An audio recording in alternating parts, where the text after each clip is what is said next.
Баршаңызға сәлем, назарларыңызға психологиялық тест. Мына суреттен ең алдымен көзіңізге қандай нәрсе түсті?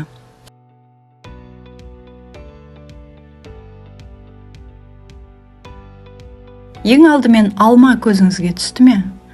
Онда көп ойға берілмей тынығатын сәт келді.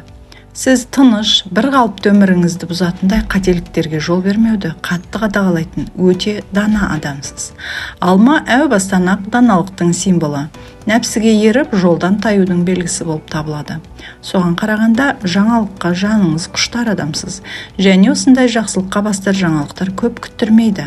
Алайда мұның орасан зор оқиға болуы шарт емес. Жай ғана жақсы адаммен танысудың өзі көңіліңізге жақсы, жағымды әсер қалдыруы мүмкін.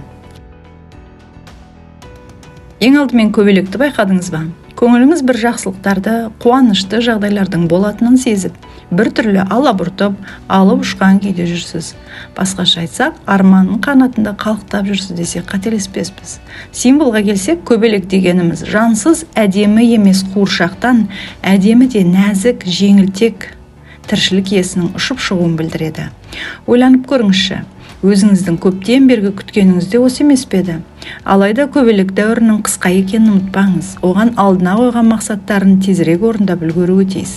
Әйтпесе қайтадан қуыршаққа айналып, басқа тар жерде өмір сүрудің басқа жоспарын құруына тура келеді.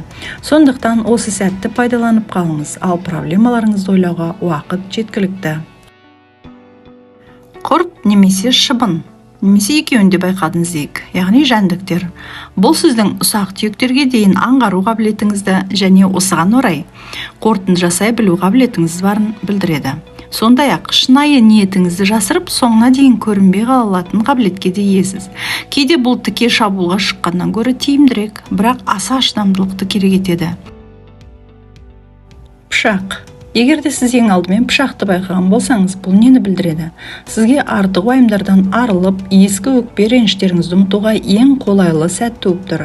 Бірден өткенді ұмытып, ескі жараларды ұмыта қою қиын әрине. Алайда оларды қайта-қайта еске алып, көңіліңізді түсіру болашағыңызға көлеңкесін түсіріп, жаңа проблемаларға келуі мүмкін.